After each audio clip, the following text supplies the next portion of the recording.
హిమ కూడా కాలేజీ వార్షికోత్సవానికి బయలుదేరింది. మామూలుగానే అది రంగారావు గారికి నచ్చలేదు. గోపి నచ్చజెప్పాడు. రానివ్వండి అంకుల్, ఇక పరీక్షలు మొదలైతే తను ఎక్కడికి వెళ్లే అవకాశమే ఉండదు. వీళ్ళు వెళ్లేటప్పటికే ప్రాంగణం అంతా విద్యార్థులు నిండిపోయారు. హిమ, గోపి ప్రేక్షకుల్లో ముందు వరుసలో కూర్చున్నారు. రాజు వీరిని కలవలేదు. ప్రార్థనా గీతంతో సభ ప్రారంభమైంది. రాజు విఘ్నేశ్వర స్తుతి ఇంత బాగా పాడగలడని హిమకి తెలియదు. ముందుగా సభా కార్యక్రమం. ముఖ్య అతిథిగా రంగారావు గారి సందేశం. పెద్దలంతా స్టేజ్ ఖాళీ చేశాక కార్యక్రమాలు మొదలైనాయి. ముందుగా ఒక స్టూడెంట్ మిమిక్రీ, తర్వాత రాజు రాసి దర్శకత్వం వహించిన నాటిక. అతడు హాస్యం కూడా ఇంత బాగా రాయగలడని గోపి, హిమలకిద్దరికీ తెలియదు. ఆమె, గోపి ఒకరి మొహాలు ఒకరు చూసుకున్నారు. రంగారావు గారు కూడా మనస్ఫూర్తిగా నవ్విన క్షణాలవి. మొత్తానికి చదువులు పూర్తయి విడిపోతున్నామన్న విద్యార్థులను రాజు కలకాలం గుర్తుండిపోయేలాగా నవ్వించిన సమయం అది. పరీక్షలు మొదలయ్యాయి. ముందుగా ప్రాక్టికల్స్ అయిపోయాయి. హిమకి మాత్రం గుండెల్లో ఏదో దిగులు. అప్పుడే తను డిగ్రీ పూర్తి చేస్తుందా? ఒకప్పుడు స్కూల్లో చేర్చేందుకు కూడా తండ్రి ఇష్టపడలేదు. అటువంటిది ఈనాడు డిగ్రీ అయిపోవచ్చింది అంటే అది నాయనమ్మ గారి చలవే. ఆవిడే ఉంటే ఎంతో సంతోషించేవారు. ప్రాక్టికల్స్ ఎలా చేశావు హిమ? రాజు అడిగాడు. బాగా చేశాను రాజు. నువ్వు? బాగా చేశాను. ఇక థియరీ బాగా రాస్తే గట్టెక్కినట్లే. పరీక్షలు అయిపోతే ఒక రకంగా సంతోషంగా ఉన్నా మరొక రకంగా బెంగగా ఉంది రాజు. నిజమే, అప్పుడే పెద్దవాళ్ళం అయిపోయావా అన్న ఫీలింగ్. ఇన్నాళ్లలో కలగని అనుభవాలు ఈ ఏడాదిలో కలిగాయి. స్నేహ ఇంట్లో కలుసుకున్నాం. క్రితం ఏడాది కాలేజీ తెరవకముందు. ఈ ఏడాది తనకి పరీక్షల హాల్ టికెట్ వస్తే తను కనిపించకుండా పోయింది. నిజమే, తనను రోజు కాలేజీలో కలుసుకునే నీకు బాధగానే ఉంటుంది. స్నేహ తల్లిదండ్రులు ఊరికి పెడుతున్నారంటే నువ్వు రానన్నావెందుకు హిమ? వాళ్ళలా వెళ్ళిపోవటం నేను భరించలేకపోయాను. ఇంతకీ ఇల్లు ఏం చేశారు? వాళ్ళ చుట్టాలు ఎవరో ఉంటే అద్దెకి ఇచ్చారు. ఇంటి సంగతి సరే, పిల్లల పరీక్షల టైంలో ఊరు మారుతారా? పరువు పోయిందనుకున్నా పిల్లల పరీక్షలు పోగొట్టేట్టున్నారు. స్నేహ వెళ్ళే తెల్లారి వీళ్ళు వెళ్ళినా అర్థం ఉంది. ఇన్ని రోజులు అయ్యాక వాళ్ళ చదువులు పాడు చేస్తూ వెళ్ళకపోతేనేం? నిజమే, స్నేహ కంటే వాళ్ళ చెల్లెలు బాగా చదువుతుంది. పాపం, తన పరీక్షల టైంకి మళ్ళీ వచ్చి పరీక్షలు రాయిస్తారేమో అన్నాడు రాజు. అబ్బా ఏమిటి రాజు, ఆ గడ్డ నువ్వు మరీను. మనసు తేలిక చేయటానికంది హిమ. షేవ్ చేసుకునే తీరిక లేకుండా చదివేస్తున్నానన్నమాట. బాగుంది, మరీ బూచాడిలాగున్నావు. మరి నేను ఎత్తుకుపోవాలంటే బూచాడిని కావాలిగా. ఎత్తుకుపోవడం ఎందుకు? నేనే నీ వంట వస్తాగా. ఇంతలో వాన చిలుకలు పట్టం మొదలెట్టాయి. ఏమిటి ఈ అకాల వర్షం? బాగా ఎండగా ఉంది. సాయంత్రం వాన పడుతుందని నేను అనుకుంటూనే ఉన్నాను అంది హిమ. నీ వాతావరణ హెచ్చరిక బాగానే ఉంది కానీ పద, ఒక్క చినుకు పడినా నీకు జలుబు చేస్తుంది. పద పద అన్నాడు రాజు. అబ్బా, ఈ చల్లని గాలిని విడిచి వెళ్లాలని లేదు రాజు. చూడు, ఆ మబ్బులు తాటి ముంజ ఒలిచాక కనబడే బూడిద రంగులో కనిపిస్తున్నాయి. అవి అంత వేగంగా కదిలిపోతుంటే భలే తమాషాగా ఉంది. చిన్నప్పుడు డాబా మీద సాయంత్రం మంచాల మీద పడుకుంటే ఈ మబ్బులు, గూళ్లకు చేరే పక్షులు పరుగు పందెం పెట్టుకున్నట్లు ఉండేది. ఆ మబ్బుల్లో రకరకాల ఆకారాలు, హంసలు, కోళ్లు, చెట్లు, శివుడు. ఒకసారి నాకైతే రావణాసురుడు కూడా 10 తలకాయలతో కనబడ్డాడు తెలుసా? రాజు నవ్వేశాడు. ఎందుకు నవ్వుతావు? లేకపోతే ఏమిటి చిన్నపిల్లలా ఈ మాటలు? నిజమే రాజు, అలాగే కనబడేవి. కావచ్చు, నాకు ఒక్కోసారి అలాగే అనిపిస్తుంది. కానీ చిన్నపిల్లవాడిలా చెప్తున్నానని నువ్వు నవ్వుతావని చెప్పను. సరే కానీ వాన ఎక్కువ అవుతోంది పద, అసలే నీకు చల్లగాలి పడదు. హిమకి అసలు అక్కడి నుంచి కదలాలని లేదు. కానీ వానకు జలుబు చేస్తే పరీక్షల ముందు కష్టం. వీళ్ళిద్దరూ లేచి రోడ్డు మీదకి వచ్చేసరికి వాన చినుకులు మరింతగా పడసాగాయి. ఈ వాన ఎక్కువసేపు పడదు చూడు అంది హిమ. అదెలా చెప్పగలం? చూస్తుంటానుగా, పెద్ద చినుకులు పడ్డాయి అనుకో, ఆ వాన ఎక్కువసేపు పడదు. రాజు మళ్ళీ నవ్వాడు. నీ మాటలు ఒక్కో రోజు చిన్నపిల్లల మాటల్లా ఉంటాయి. ఒక్కోప్పుడు ఎంతో మెచ్యూర్డ్గా మాట్లాడతావు. అంత దూరం నుండి, అందులో పైనుండి పడేటప్పుడు పెద్ద చినుకులు పడవా? మరి ఆడవాళ్ళంటే ఏమనుకుంటున్నావు? 7 వర్ణాలు మాలోనే ఉంటాయి. చిరుజల్లు కాస్త పెద్ద వానగా మారింది. ఇద్దరూ గబగబా నడుచుకుంటూ రోడ్ చేరుకున్నారు. చేతి వాచి తడిసిపోతుందని హిమ హ్యాండ్ బ్యాగ్లో వేసింది. నా వాచి కూడా వడి అన్నాడు రాజు చేతి వాచి ఇస్తూ. బ్యాగ్లో గొడుగు ఉంది. మరి తీ బయటికి. హిమ గొడుగు విప్పబోయింది. ఆమెకు సాధ్యం కాలేదు. రాజు నవ్వి గొడుగు ఓపెన్ చేశాడు. వానమబ్బు వలన సంధ్యా సమయం కావడం వలన చీకటి పడుతోంది. దూరంగా చిన్న మెరుపులు. రాజు పొడుగు కావటం వలన గొడుగు తనే పట్టుకున్నాడు. హిమ ఎంత జాగ్రత్తగా నడిచినా అతడి భుజం ఆమె భుజానికి తగులుతోంది. అంతదాకా గలగలా మాట్లాడిన హిమ మాటలు కరువైన దానిలా అయిపోయింది. తనకి బుద్ధి లేదు. కట్టుకోక ఈవేళ తెల్లచీర కట్టుకోవాలా? పడక ఈవేళ ఈ వాన పడాలా? వానకి చీర తడిసి వంటికి అతుక్కుపోతోంది. కుడి భుజం అతడిని తాకుతోంది. ఎడమ భుజం వానకి తడిసి కొద్దిగా వణుకుతోంది. రాజుకి ఆమె అవస్థ తమాషాగా ఉంది. దగ్గరకు రా, తడుస్తావెందుకు? పర్వాలేదు. అలా అంటే ఎలా? రాజు ఆమె నడు చుట్టూ చేయి వేశాడు. ఆమె అలవోకగా దగ్గరగా జరిగింది. నేను వానలో తడిస్తే నీకేం అనుకోకు. చల్లగాలు నీకు పడదు. నీకు జలుబు చేస్తే 4 రోజులు నాకు కనిపించవు. అందువల్ల నీ ఆరోగ్యమే నా మహాభాగ్యం. నడుం మీద అతడి వేళ్లు వెచ్చగా బలంగా ఉన్నాయి. అటొకటి ఇటొకటి వెళ్లే వాహనాల వెలుగు తప్ప మరో కాంతి లేదు. కరెంటు పోయినట్లుంది. ఇద్దరూ మెయిన్ రోడ్ చేరుకున్నారు. అక్కడ కాస్త సందడిగా ఉంది. రాజు అప్రయత్నంగా చేయి తీసేశాడు. లక్కీగా రిక్షా దొరికింది హిమకి. ఆమె బ్యాగ్లో అతడి వాచి, అతడి దగ్గర ఆమె గొడుగు ఉండిపోయి ఇద్దరి మనసులో తిరిగిపోని జ్ఞాపకాలు. వీరిద్దరినీ చూస్తున్న కారు ఆలోచిస్తున్నట్లుగా ముందుకు సాగిపోయింది. పరీక్షలు అయిపోవచ్చాయి. తెల్లవారితే కెమిస్ట్రీ పరీక్ష. తెల్లవారుజామున 2 గంటలు అయి ఉంటుంది. పుస్తకం మూసి ఇక నిద్రపోదామనుకుంటుండగా కింద హాల్లోంచి ఫోన్ మోగిన చప్పుడు. హిమకి ఒక్కసారిగా భయం వేసింది. ఇంత రాత్రి వేళ ఎవరు ఫోన్ చేస్తారు? ఎవరికి ఈ అనారోగ్య సమస్య రాలేదు కదా. హిమ ఆలస్యం చేయకుండా ఆలోచిస్తూనే మేడ దిగింది. హాల్ తలుపు తీసి ఫోన్ తీసుకుంది. హిమ స్పీకింగ్ అంది అలవాటుగా. హిమ, నేను రాజుని. నువ్వా? ఇంత రాత్రి వేళ ఫోన్ ఏమిటి? ఏం చేయకూడదా? నీకు మతిపోయిందా? అందరూ నిద్రపోతున్నారు. ఈ వేళప్పుడు ఫోన్ చేస్తే ఎవరికేమైందో అని భయపడ్డాను. అందరూ క్షేమంగా ఉన్నారు. నేనే బాలేను. నీకేమైంది? పరీక్షకు చదువుకోకుండా ఏమిటి ఫోన్లు? ఏం కావడం ఏమిటి? ఒంటరి వాడినైపోతే చాలే, బుద్ధిగా కెమిస్ట్రీ చదువుకో. అబ్బా, మంచి మూడ్ పాడు చేసావు కదా. బయట వెన్నెల ఎంత బాగుంది. నువ్వు నేను అలా నడుచుకుంటూ వెళ్ళి వేడివేడిగా ఒక టీ తాగి వెన్నెల షికారు చేశామనుకో, పరీక్ష హాల్లో నిద్రపోవచ్చు. ఆ కెమిస్ట్రీ సమీకరణాలు, కెమికల్స్ చదవాలని లేదు. మన సమీకరణం ఎంత బాగుంటుంది. అబ్బా రాజు, అర్ధరాత్రి ఏమిటి అల్లరి? ముద్దుగా విసుక్కుంది హిమ. రాజు నవ్వేసి, పరీక్ష అయ్యాక సాయంత్రం కలుద్దామంటే ఫోన్ పెట్టేస్తా. అలాగే, నీ మాట నేను ఎప్పుడైనా జవదాటానా? Good night. Good night.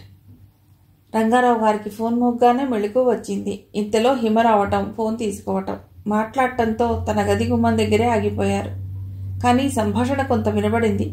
మాటల కంటే హిమ హావభావాలు ఆ మసక చీకట్లో కనబడుతున్నాయి.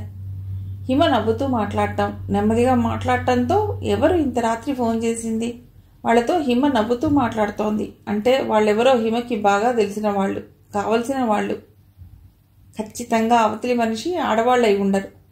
చాలామంది ఇళ్లలో ఫోన్లు లేవు. ఉన్న ఈ టైంలో ఏదో ఆపద ఉంటే తమ సహాయం కోసం ఫోన్ చేస్తారు. హిమ తనని లేపే ఆ విషయం చెప్పలేదంటే పరిచయస్తులందరూ క్షేమంగా ఉన్నట్లే. ఎవరో హిమకి కావలసిన మనిషి. అందుకే తనని నిద్రలేపకుండా మాట్లాడింది. ఇక రంగారావు గారు ఆలోచించలేదు. ఎన్ని టెన్షన్స్ ఉన్నా నిద్రపోవటం స్థితప్రజ్ఞుల లక్షణం. ఇన్ని వన్నెచిన్నెలు తెలియని అమాయకురాలు హిమ నిద్రపోలేకపోయింది. పరీక్షలు పూర్తయ్యాయి. రాజు, హిమ ఆ మధ్యాహ్నమే కలుసుకున్నారు. రాజు ఎప్పుడు ఉమెన్స్ కాలేజీకి రాలేదు ఇన్ని సంవత్సరాల్లో. పరీక్ష కాగానే హిమని కలవాలని వచ్చాడు. పిల్లలందరి మొహాల్లో నీరసం కనబడుతున్నా జీవితంలో ఏదో సాధించామన్న వెలుగు ఆ కళ్లలో కనబడుతోంది. ఏమిటి రాజు, ఎప్పుడు లేని ఇలా వచ్చావు? పరీక్ష కాగానే నిన్ను కలవాలనిపించింది. ఎప్పుడు కాలేజీకి రమ్మన్నా రాలేదుగా. ఇంతకాలం నువ్వు ఈ కాలేజీ విద్యార్థినివి, నేను కాలేజీ చుట్టూ ప్రదక్షిణలు చేస్తే నీకే చెడ్డ పేరు, అందుకే రాలేదు. ఇక ముందు ఈ కాలేజీకి నాలాగే నువ్వు అతిథివి, అందుకనే వచ్చాను. కలిసిపోదాం పద. బస్లో మా వాళ్ళందరూ ఉంటారు. పర్వాలేదులే, ముందు కాస్త దూరం నడుద్దాం పద. వీళ్ళు కొంత దూరం వచ్చేసరికి గోపి కారులో వస్తూ కనిపించాడు. ఇలా వచ్చావేం గోపి? నేను తీసివెళదామని. రాజు కూడా ఇక్కడే ఉన్నాడు, ముగ్గురం కలిసిపోదాం. రాజు ప్రాణం ఉస్సురుమంది. హిమని లంచ్కి తీసుకువెళదాం అనుకున్నాడు. గోపి వచ్చి తన ప్లాన్ పాడు చేశాడు. సాయంత్రం సినిమా ప్రోగ్రాం ఏమీ లేదా? గోపి అడిగాడు. మా వాళ్ళందరూ ఇప్పుడే వెడుతున్నారు, నన్ను రమ్మన్నారు. అబ్బా, ఈ ఎండలో సినిమా ఏమిటి, నేను రానన్నాను అంది హిమ. అయితే సాయంత్రం మనం వెళదాం. హిమ మాట్లాడలేదు. టికెట్స్ దొరుకుతాయా? అందరికీ ఈవేళ పరీక్షలు అయ్యాయి అన్నాడు రాజు. ఓకే, నేను టికెట్స్ తెప్పించి 3 రోజులు అయ్యింది. అయితే ఈ సాయంత్రం హిమని కలుసుకోలేడన్నమాట. ఇక్కడ ఆపే గోపి, నేను దిగెళ్ళిపోతాను అన్నాడు రాజు. సరే గాని రాజు, సాయంత్రం థియేటర్ దగ్గరకు వచ్చేసేయి గోపి అన్నాడు. నేనెందుకు? భలే వాడివే, టికెట్స్ మన ముగ్గురికి తెప్పించాను. మర్నాటి సాయంత్రం హిమ రాజు కలుసుకున్నారు. రాజు ముందుగానే వచ్చి కూర్చున్నాడు. మెత్తటి పాదాల సవ్వడికి ఇటు తిరిగాడు. అబ్బా, చూసేసావా, వెనకనే వచ్చి నీ కళ్ళు మూయాలనుకున్నాను అంది హిమ. అంత ధైర్యం ఉందా నీకు? నిలబడ్డావెందుకు? కూర్చో. హిమ కూర్చోబోతూ 2 సార్లు తుమ్మింది. అబ్బా, చేసిందా జలుబు? నువ్వొస్తే అక్కడికి వెళ్ళి ఐస్ క్రీమ్ తిందామనుకున్నాను. నువ్వు చూస్తే ఇంత జలుబుతో వచ్చావు అన్నాడు ఎదురుగా కనబడుతున్న ఐస్ క్రీమ్ పార్లర్లు చూపిస్తూ. పర్వాలేదు, వెళ్ళి తిందాం పదా. వద్దులే, మళ్ళీ నీకు జ్వరం వస్తే కష్టం. ఏం కాదు, పరీక్షలు అయిపోయాయి కదా, ఏమైనా పర్వాలేదు. ఇద్దరూ వెళ్ళి ఐస్ క్రీమ్ తిని మళ్ళీ పార్క్లో కూర్చున్నారు. చెప్పు, ఎందుకు రమ్మని ఫోన్ చేశావు? ఏమైనా పని ఉందా?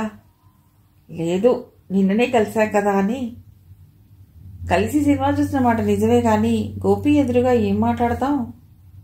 ఇద్దరూ కొంచెంసేపు మాట్లాడుకోలేదు. హిమ, మనం పెళ్లి చేసుకుందాం రాజు అన్నాడు. హిమకి సప్పున సిగ్గు ముంచుకొచ్చింది.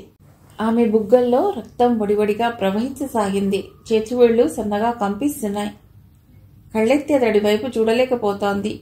సిగ్గు అనే పదం ఇంత బరువుగా ఉంటుందా? ఆ 2 అక్షరాలు 2 కనురెప్పుల మీద కూర్చుని కళ్ళెత్తి అతడి వైపు చూడనివ్వటం లేదు. ఆమె పడే సిగ్గు ముచ్చటగా ఉంది. ఎందుకు హిమ ఇంత సిగ్గు? ఎప్పుడైనా మనం మాట్లాడుకోవాల్సిందేగా. కానీ మన చదువులు పూర్తి కాకుండా ఇది మాట్లాడుకోవడం అవసరమా? ఆమెలో ఇందాకటి అలజడి బిడియం లేవు. మామూలుగా ఉంది. ఆడవాళ్ళు ఎంత తొందరగా మారిపోగలరు? ఈ ఉత్తరం ఒకసారి చూడు. రాజు జేబులోంచి ఉత్తరం తీసిచ్చాడు. చదువు, అది మా మావయ్య రాసింది అన్నాడు. హిమ చదివింది. అందులో ఇలా ఉంది. తనకి ఆరోగ్యం బాగోలేదని, వ్యవసాయం చేయలేకపోతున్నానని, నష్టం వస్తుందని, మునిపటిలాగా డబ్బు పంపించలేనని రాశారు. ఇదేమిటి రాజు ఇలా రాశారు? అయితే నువ్వు ఇక చదవ్వా? ఏమో, ఏం ఆలోచించలేక నేను ఉత్తరం చదవమన్నది. కానీ నాకు ఎంఎస్సీ చదవాలనుంది. నాకు యూనివర్సిటీలో చదవాలనుంది. కానీ చూసావుగా మావయ్య ఉత్తరం. ఇక తను చదివించలేనని రాశాడు. ఆయన ఈ మధ్య నీకు డబ్బు పంపించడం లేదా రాజు? పంపిస్తాడు, కానీ అది సరిపోదు. నీకు తెలుసా, నేను డబ్బు గురించని కాదు కానీ అప్పుడప్పుడు మా ప్రెస్లో పనిచేస్తాను. ఖాళీ టైంలో అదొక కాలక్షేపంగా ఉంటుంది. నేను పొద్దున్న వాళ్ళు డబ్బులు ఇస్తారు. ఈ విషయం గోపికి తెలుసు. తను నీకు చెప్పలేదా? అలాగా, నాకు గోపి ఎప్పుడూ చెప్పలేదు. ఇలా పనిచేయటం నీకు చిన్నతనంగా ఉంటుందా? లేదు, గౌరవంగా ఉండే ఏ పని తప్పు కాదు. మా మావయ్య డబ్బు లేదంటే నేను పని చేస్తాను, నువ్వు చదువుకో. కేవలం డిగ్రీతో ఏం ఉద్యోగం వస్తుంది రాజు? నా చేతిలో ఆటో ఉంది. అప్పుడు చిత్రాల పోటీకి బెంగళూరు వెళ్ళాను, గుర్తుందా? అప్పుడే ఒక ఆయన పత్రికా అధికారిట నాకు వాళ్ళ కన్నడ పత్రికలో ఆర్టిస్ట్గా ఉద్యోగం ఇస్తానన్నాడు. నేను చదువు మానటం ఇష్టం లేక వెళ్ళలేదు. ఇప్పుడు కూడా ఆయన అదే అభిప్రాయంతో ఉంటాడని ఏముంది? ఎలాగో తంటాలు పడి ఈ 2 ఏళ్ళు గట్టెక్కామంటే ఇంకొంచెం మంచి ఉద్యోగం వస్తుంది. కానీ మన ఇద్దరం ఒకే దగ్గర ఉంటే నాకు కొంచెం ధైర్యంగా ఉంటుంది. అంటే నీ మాటలు నాకు అర్థం కావటం లేదు. హిమ, నువ్వు ఆడపిల్లవి, అందులోనూ డిగ్రీ పూర్తి చేశావు. మీ డాడీ పెళ్లి చేస్తానంటే నువ్వేం చేయగలవు అందుకే మీ డాడీతో మాట్లాడతాను. ఆయన ఒప్పుకున్నారా? మంచిదే. లేదు, వసంత శివరాంలే మనకు ఆదర్శం. హిమ మాట్లాడలేదు. ఎందుకో ఈ ఆలోచనలన్నీ నచ్చటం లేదు. మాట్లాడమేం హిమ? హిమకి ఒకటే తుమ్ములు వస్తున్నాయి. రాజు, ఇవన్నీ చిన్నపిల్లల ఆలోచనలా ఉన్నాయి. మెడిసిన్ చదవాలని నాకెంతో కోరిక. కనీసం ఎంఎస్సీ చదివి పిహెచ్డీ చేసి డాక్టర్ హిమత్ జ్వాల అనిపించుకోవాలని ఉంది. చదువుకో, నిన్ను వద్దనటం లేదుగా. ఆహా, నువ్వు నాతో పాటు చదువుకోవాలి. యూనివర్సిటీ మెట్లు నీతో కలిసి ఎక్కాలని ఉంది. ప్రైమరీ నుండి పీజీ వరకు కలిసి చదువుకున్నామని మనం గర్వంగా చెప్పుకోవాలి మన తర్వాత తరం వాళ్ళకి. రాజు నవ్వేశాడు. అదిగో నువ్వు నవ్వుతున్నావు. సంతోషంగా ఉన్నాను అనటానికి నవ్వేగా నిదర్శనం. భవిష్యత్తును నువ్వలా పంచురంగుల్లో చూపిస్తూ ఉంటే ఆనందించక ఏం చేయను? నేనొకసారి మా ఊరెళ్ళి మావయ్యతో మాట్లాడొస్తాను. అప్పుడు పొలం అమ్మిన డబ్బు 50,000 దాకా బ్యాంకులో వేయమని ఆయన చేతికే ఇచ్చాను. ఆ డబ్బుతో చదువుకోవచ్చు.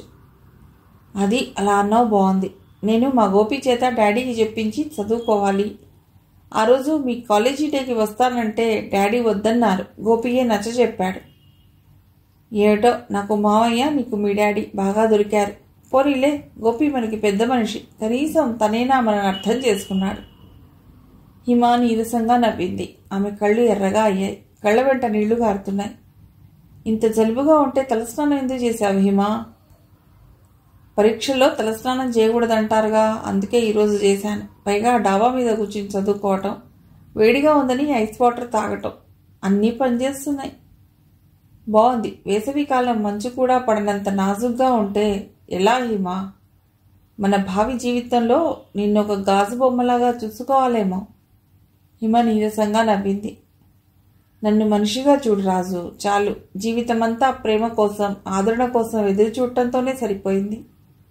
హిమ అన్నాడు రాజు ఆవేదనగా. నీరసంగా ఉండటం వలనో ఏమో ఏదో భయంగా ఉంది. చిన్నప్పటి నుండి నేను పడిన అవమానాలు, ఈజడింపులు పదే పదే గుర్తుకొస్తున్నాయి. వద్దు హిమ, అవి ఎంత తొందరగా నువ్వు మర్చిపోతే అంత తొందరగా నీ ఆరోగ్యం బాగుంటుంది. అవన్నీ మర్చిపోయేంత ప్రేమను నేను నీకు ఇవ్వచ్చు.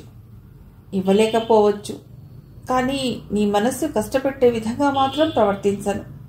అయినా ఇలా అంటున్నానని అపార్థం చేసుకోకు. ఇంటికి వెళ్ళి రెస్ట్ తీసుకో. రాజు ఆమెను రిక్షాలో ఇంటికి పంపించాడు. ఇంటికి వచ్చిన హిమకి చాలా దిగులుగా అనిపించింది. మసక చీకట్లో ఆ ఇల్లు ఒంటరిగా ఉంది. బార్లా తెరిచి ఉన్న ఆ గేట్లు తనని ఒంటరితనంలోకి ఆహ్వానిస్తున్నట్లున్నాయి. రంగారావు గారు క్లబ్కు వెళ్ళినట్లున్నారు. గోపి రోజూ రాడు. రాజుతో మాట్లాడిన కాసేపు కాస్త ఉత్సాహంగా ఉంది. అతడి సముఖం నుండి రాగానే ఏదో భయం, ఆందోళన, దిగులు. ఆమె హాల్లో నుండి మేడమెట్లు ఎక్కుతోంది. నరసమ్మ గారు, అమ్మాయి గారు టిఫిన్ తినరు అని అడుగుతోంది. హిమ వినిపించుకోలేదు. కాళ్లను బలవంతంగా నడిపిస్తున్నట్లు మెట్లెక్కి తన గదిలోకి వచ్చింది. గదిలోకి రాగానే కాళ్లు కడిగితే గాని ఏ పని చేయని హిమ ఓపిక లేని దానిలాగా మంచంపై పడిపోయింది. గది తలుపులు వేయాలన్న ఆలోచన కూడా రాలేదు ఆమెకు. రాత్రి 10 గంటలకు మెళకువ వచ్చింది. ఏమిటిది, తన చీర కూడా మార్చుకోకుండా పడుకుందా? తలుపులు కూడా వేసుకోలేదు. నయం, ఏ దొంగో రాలేదు. ఆమె మెల్లిగా లేచింది. ఒక్కటే కడుపులో గాబరా. ఆమె ఒక్కసారిగా బాత్రూంలోకి పరిగెత్తింది. వాష్ బేసిన్లో వాంతి అయిపోయింది. ఆమె చల్లటి నీళ్లతో మొహం కడిగి గదిలోకి వచ్చి మంచం మీద కూర్చుంది. ఏమిటి ఆరోగ్యం ఒక్కసారిగా ఇలా పాడైపోయింది? ఏమవుతుంది తనకి? ఆమె లేచి చీర మార్చుకుని నైటీ వేసుకుని పడుకుంది. వేడిగా ఏదైనా తాగాలనుంది. ఆమె లేచి మిల్క్ పౌడర్ కోసం చూసింది. అయిపోయింది. ఈ మధ్య పరీక్షలకు చదివేటప్పుడు 1-2 సార్లు టీ తాగేటప్పటికీ అయిపోయినట్లుంది. ఆమె తలుపులు గడియబెట్టి మళ్లీ నిద్రపోయింది. ఈసారి నిద్రలో కల ఏదో. కొండ ప్రాంతం, చెట్లు, బండలు, ఏటవాలుగా ఉండే కొండదారి. ఎవరో తెల్లని బట్టలు వేసుకున్న మనిషి నడుచుకుంటూ పోతున్నాడు. ఆమె రాజు రాజు అని పిలుస్తూ అతన్ని వెంబడిస్తోంది. అతడు చాలా వేగంగా నడుచుకుంటూ పోతున్నాడు. ఆ వేగాన్ని హిమ అందుకోలేకపోతోంది. ఆమె ముళ్ళని, రాళ్లని లెక్క చేయకుండా వెంబడించి ఆఖరికి అతడిని అందుకుంది. తీరా అతడు ఆమెకు ఒళ్లంతా చెమటతో తడిసిపోయింది. మెళకువ వచ్చింది. చప్పున లేచి కూర్చుంది. అప్రయత్నంగా గడియారం వంక చూస్తే తెల్లవారుజాము 4 గంటలయ్యింది. ఏమిటి కలకర్థం? అసలు తనకి కలలు ఎక్కువ రావు. అందులో పీడకలలు అస్సలు రావు. మరి ఈ కల ఎందుకు వచ్చినట్టు? తద్వారా తనకి ఏం చెబుతున్నట్టు? హిమ ఆలోచించే శక్తిని కోల్పోయినట్టు అలాగే కూర్చుంది. బాగా జ్వరంగా ఉండటం వల్లనో నీరసంగా ఉండటం వల్లనో కళ్ళ వెంట నీళ్లు గారుతున్నాయి. మళ్ళీ నిద్ర వచ్చేసింది ఆమెకు. గుడ్ మార్నింగ్ అంకుల్ అంటూ వచ్చాడు గోపి మర్నాడు ఉదయం. Good morning Gopi. నరసింహగారు టిఫిన్ రెడీ అయిందా? గోపి కూడా వచ్చాడు అన్నారు రంగారావు గారు. అయిందండి, టిఫిన్కి రావచ్చు. టిఫిన్ తినడం పూర్తయింది. కాఫీ తాగుతుంటే అప్పుడు గుర్తొచ్చింది గోపికి. హిమ కనపడటం లేదే అని అడిగాడు భూలోకని. మేము వచ్చిన దగ్గర నుండి కనబడలేదండి అంది. రాత్రి కూడా టిఫిన్ తినలేదు బాబు, బయటికి వెళ్ళొచ్చారు. మేడెక్కుతున్నప్పుడే నిన్న శనివారం కదా టిఫిన్ తిని వెళ్ళమని చెప్పాను, అమ్మాయి గారు వినిపించుకోలేదు అంది నరసమ్మగారు. రాత్రి ఏమీ తినలేదు. ఉదయం 9 గంటలు అవుతోంది. యజమానురాలు ఏమైందో చూసే తీరుబడి కూడా ఎవరికీ లేదన్నమాట. గోపి కొంచెం కోపంగా అన్నాడు. ఆవిడేం చేస్తుంది? ఆవిడ మీద చిరాకు పడతావే అన్నారు రంగారావు గారు. గోపి ఆయన వైపు ఓసారి చూసి, భూలోక నాతో ఒకసారి పైకి రా అని మేడ మీదికి దారి తీశాడు. ఈయన పొద్దున్నే హిమ కనబడితే చికాకు పడతారని ఆమె పొద్దున్నే తొందరగా నిద్ర లేచినా కిందికి దిగి రాదు. అయినా ఇంత లేట్ ఎప్పుడూ చేయలేదు. హిమ నిద్ర లేచినా నా నీరసంగా పడుకునే ఉంది.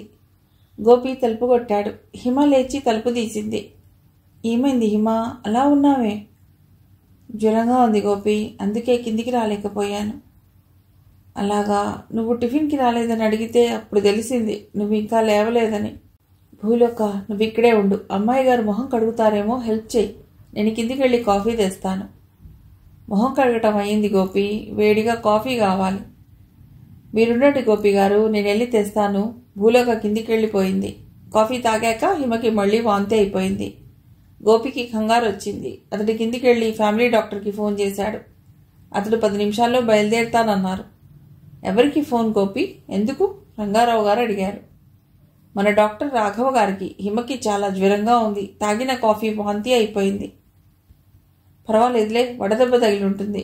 ఇంట్లో ఉన్న మందులేవో వాడక పాపం ఆదివారం పూట రాఘవ గారిని ఎందుకు ఇబ్బంది పెట్టడం? గోపి ఏదో అనబోయాడు. ఇంతలో డాక్టర్ గారు వచ్చారు. ఆయన్ను మేడ మీదకు తీసుకువెళ్ళాడు గోపి. అప్పటికి హిమ భూలోక సాయంతో జడ వేసుకుని చీర మార్చుకుని కూర్చుంది. డాక్టర్ గారు చూసి మామూలు జ్వరమే అని మందులు రాసిచ్చారు. ఈ వేళకి భోజనం మానే హిమ, బ్రెడ్ తీసుకోవచ్చు. ఆయన మేడ దిగి రంగారావు గారిని పలుకరించారు. ఇద్దరూ రాజకీయాల గురించి మాట్లాడుకున్నారు.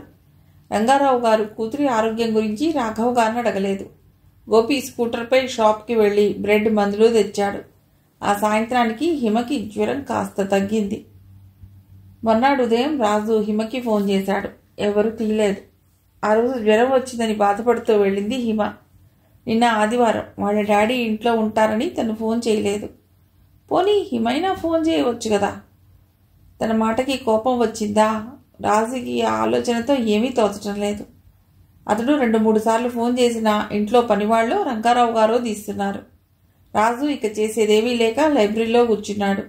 ఆ మర్నాడు కూడా అతడికి హిమ నుండి ఫోన్ రాలేదు. ఇటు హిమకి జ్వరం తగ్గినట్టే తగ్గి మళ్లీ వచ్చింది. గోపి బ్యాంకు వెళ్లి హిమ దగ్గరికే వస్తున్నాడు. మందులు మార్చి ఇచ్చారు డాక్టర్ గారు. గొంతు నొప్పి, జలుబు తగ్గాయి, కానీ నీరసంగా ఉంది హిమకి.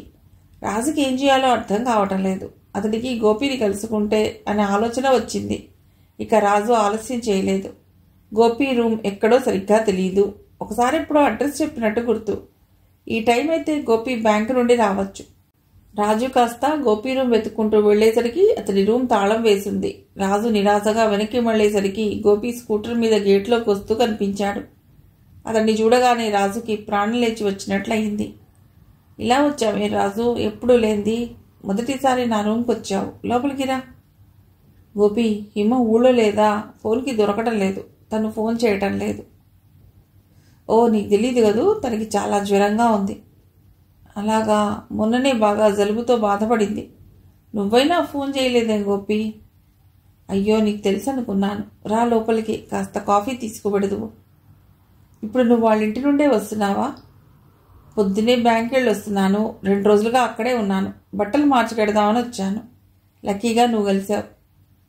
అతడు మొహం కడుక్కు వస్తానని వెళ్ళాడు. గోపితో పాటు తను హిమని చూసి వస్తే గోపి తలదువ్వుకుని 2 జతల బట్టలు ఒక చిన్న బ్యాగ్లో పెట్టుకుని తయారయ్యాడు. రాజు, హిమకి ఏం చెప్పమన్నావు? ఇప్పుడు నేను వెళ్ళే తన దగ్గరికే. గోపి, నేను నీతో వస్తాను చప్పున అన్నాడు రాజు. నువ్వు వస్తావా? గోపి ఆశ్చర్యంగా అడిగాడు. ఏ రాకూడదా? ఏమైనా గొడవలు అవుతాయా? అదేం లేదులే. అతడు టైం చూసుకుని పదా పెడదామన్నాడు. ఇద్దరూ స్కూటర్ మీద హిమ ఇంటికి చేరుకున్నారు. రంగారావు గారు క్లబ్కి వెళ్ళినట్లున్నారు. పనివాడు గేట్ వేయబోతున్నవాడు కాస్త వీళ్ళని చూసి గేట్ తెరిచాడు. గోపి రాజుని ఇంట్లోకి తీసుకెళ్లాడు. ఆ రోజు కాలేజీ వాళ్లతో కలిసి వచ్చినప్పుడు పరిశీలనగా చూడలేదు. ఇప్పుడు చూస్తే హాల్ చాలా పెద్దగా ఉంది. సీలింగ్కి పెద్ద షాండ్లియర్, గోడకు ఎవరో పెద్దవారి ఆయిల్ పెయింటింగ్. మా అమ్మమ్మ తాతగారు అంటే హిమ నాయనమ్మ గారు తాతగారు అన్నమాట. ఇది కిచెన్, ఇది డైనింగ్ హాల్, ఇది పూజా గది. పర్వాలేదు, లోపలికి రా అన్నాడు గోపి. ఆ గది అగరబత్తుల సువాసన, పువ్వుల పరిమళంతో, కర్పూర వాసనలతో పవిత్రంగా ఉంది. హిమ కుటుంబం భక్తి నియమాలు ఉన్నవారు. ఆ గదిలో అడుగుపెట్టి వాళ్ల విశ్వాసాలను తను భంగపరచలేడు. ఆ పక్క గది కృష్ణవేణమ్మ గారిది. రాజు ఆవిడికి నమస్కరించాడు. ఆవిడ దాన్ని స్వీకరించే స్థితిలో లేదు.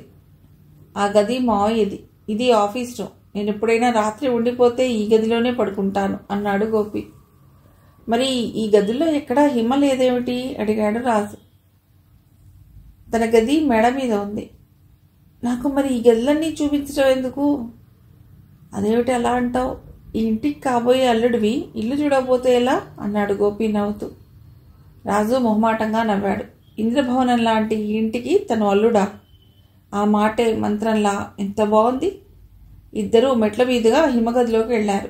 తలగడలు ఎత్తుగా పెట్టుకుని వెనక్కి వాలి మంచం మీద కూర్చుని నేల మీద కూర్చున్న భూలోక చెప్పే కబుర్లు వింటోంది హిమ. గోపితో రాజు కలిసి రావటం ఆమెకు అది కలో నిజమో అర్థం కాలేదు. ఒక మంచిలో చెడు ఉంటుందనుకుంది ఇన్నాళ్లు. ఒక చెడులో మంచి ఉంటుందని తన జ్వరం నిరూపించింది. ఆమెకు కృష్ణశాస్త్రి గారి గేయం గుర్తుకొచ్చింది. ముందు తెలిసిన ప్రభు మందిరమిటులుంచేనా మందమతిని, నీవు వచ్చు మధుర క్షణమేదో కాస్త ముందు తెలిసేనా. అతడు వస్తాడని తెలిస్తే ఈ మందులన్నీ దాచేసేది. ఇన్ని మందులు వాడుతున్నావా అని అతడు కంగారు పడతాడు. భూలోక, నిన్ను నరసింహ గారు పిలుస్తున్నారు చూడు. గోపి భూలోకను కిందికి పంపించాడు. రాజు అవన్నీ గమనించే స్థితిలో లేడు. అతడికి హిమ తప్ప ఎవ్వరూ కనిపించటం లేదు. ఇలా కూర్చో. గోపి రాజుకి మోడా చూపించాడు. రాజు చప్పున హిమ మంచం మీద కూర్చున్నాడు. గోపి మొహమాటంగా అక్కడి నుంచి వెళ్ళిపోయాడు. ఏమిటి హిమ, ఇంత జ్వరం? అనవసరంగా ఐస్ క్రీమ్ తినమన్నాను, అందుకే ఇలా అయ్యిందేమో. అదేం లేదులే. అయినా పరీక్షలు అయ్యాక జ్వరం రావటం మంచిదే అయ్యింది. లేకపోతే నువ్వు మా ఇంటికి వచ్చేవాడివి కాదుగా. నువ్వు డబ్బు గలదానివని తెలుసు కానీ ఇంత ఐశ్వర్యవంతురాలవని తెలియదు. ఇది నా డబ్బు కాదు, మా డాడీది. ఆయన కృషితో పట్టుదలతో సాధించుకున్నది. కానీ ఆ సంపాదనలో పడి ఆయన ప్రేమ, మానవత్వం అనే మాటలనే మర్చిపోయారు. ఇల్లు చూసావా? గోపిని చూపించమంటాను. ఈలోగా గోపి వస్తున్నట్టు అలికిడయింది. రాజు లేచి మోడాపై కూర్చున్నాడు. గోపి ట్రేలో రాజుకి తనకి జ్యూసు, హిమకి హార్లిక్స్ తెచ్చాడు. అబ్బా, మీ ఇద్దరికి చల్లగా జ్యూసా? నాకు వేడిగా ఇదా? నాకొద్దు అంది హిమ. జ్వరంతో జ్యూస్ తాగుతావా? నిన్ననే గొంతు నొప్పి తగ్గి మామూలుగా మాట్లాడగలుగుతున్నావు. మళ్ళీ జ్వరం ఎక్కువైతే బుద్ధిగా హార్లిక్స్ తాగు. గోపి వీళ్ళు మాట్లాడుకోవటానికి అవకాశం ఇస్తున్నట్టు మళ్ళీ వెళ్ళిపోయాడు. ఈసారి కిందికి వెడితే బాగుంటుందని పై డాబా మీదకి వెళ్ళిపోయాడు. హిమ, నా మీద కోపం వచ్చిందా? ఎందుకు? మొన్న పిచ్చి పిచ్చి ప్లాన్లన్నీ వేసినందుకు. అందులో పిచ్చే ఉంది. నీ ఆలోచనలు నువ్వు చెప్పావు. నీ మాట కాదన్నందుకు నా గురించి ఏమనుకున్నావో? ఏమీ అనుకోలేదు. నువ్వు చెప్పినట్టు పీజీ చదవటం మంచిది. నువ్వు మీ ఊరు పెడతానన్నావుగా. ఈలోగా లైబ్రరీలో అష్టావధానం ఉందని వెళ్ళలేదు. అది ఒకందుకు మంచిదే అయింది. మన భవిష్యత్తు గురించి మరొకసారి నిర్ణయం చేసుకోగలిగా. మీ మావయ్యతో డబ్బు గురించి ఘర్షణ పడకు రాజు, ఏదో ఆలోచిద్దాంలే. అలాగే అన్నట్టు రాజు తలూపాడు. అస్తమయ సూర్యకిరణాలు గదిలో ఏటవాలుగా పడి గదిని రాగరంజితం చేస్తున్నాయి. హిమ మొహం మీద పడి ఆ వెలుగు ఆమెను సుశోభగా తీర్చిదిద్దుతోంది. చక్కనమ్మ, చిక్కినా అందమే అన్నట్టున్నావు హిమ. హిమ సిగ్గుగా నవ్వింది. ఇక నేను వెళ్ళిరానా అన్నాడు రాజు. నిన్ను పంపించాలని లేదు, నాకు వెళ్ళాలని లేదు. కానీ నేను నీ గదికి రావడమే ఒక సాహసం. ఎక్కువసేపు ఇక్కడ ఉండటం మంచిది కాదు. నేను వస్తాను. హిమ రాజు చేయి పట్టుకుంది. హిమ, బెంగపెట్టుకోకు. మందులు వేసుకుని మళ్ళీ నేను వచ్చేటప్పటికి ఆరోగ్యంగా కనబడాలి. అలాగే. హిమ లేచి నిలబడింది, అతనికి వీడ్కోలు చెప్పటానికి. ఏదైనా మాట్లాడితే మనసులోని దుఃఖం గొంతులో వినబడుతుందని భయం. వస్తాను. రాజు వెళ్ళిపోయాడు. ఆ క్షణం ఆ గది నుండి, మర్నాటి ఉదయం ఆ ఊరి నుండి, శాశ్వతంగా హిమజ్వాల జీవితం నుండి. మిగిలిన కథ తర్వాతి భాగంలో.